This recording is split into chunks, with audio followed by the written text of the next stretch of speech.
ప్రజా టీవీ ప్రేక్షకులకు నమస్కారాలు. వార్తలు చదువుతున్నది మీ ఆంజనేయులు. దర్శి మండలంలో గురువారం రోజున ప్రభుత్వ హాస్పిటల్ని ఆకస్మికంగా తనిఖీ చేసిన తెలుగుదేశం పార్టీ దర్శి నియోజకవర్గం ఇన్ఛార్జి గుట్టిపాటి లక్ష్మి అనంతరం హాస్పిటల్లో చికిత్స పొందుతున్న అందరినీ పరామర్శించి హాస్పిటల్లో ఉన్న సౌకర్యాల గురించి అక్కడ ఉన్న డాక్టర్ని అడిగి తెలుసుకున్నారు. అంతేకాకుండా ఈ 5 ఏళ్లలో అనారోగ్యానికి పూర్తి స్థాయిలో చికిత్స చేయడమే కూటమి ప్రభుత్వం ముందున్న తక్షణ కర్తవ్యమని అన్నారు.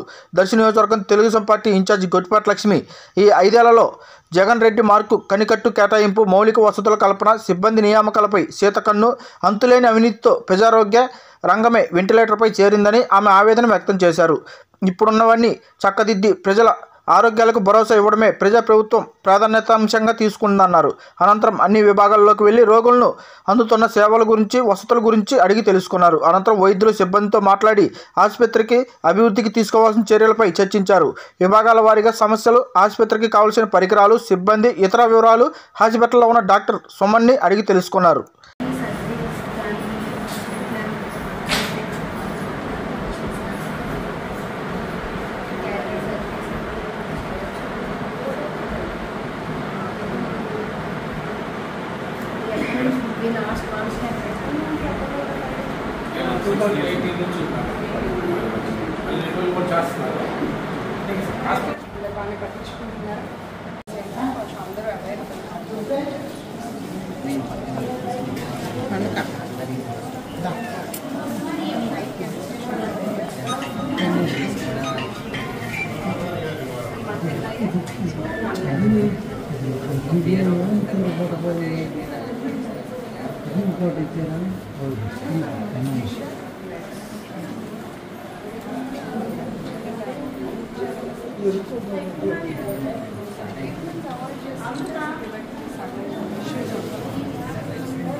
అవైలబిలిటీ పెడతాం. బట్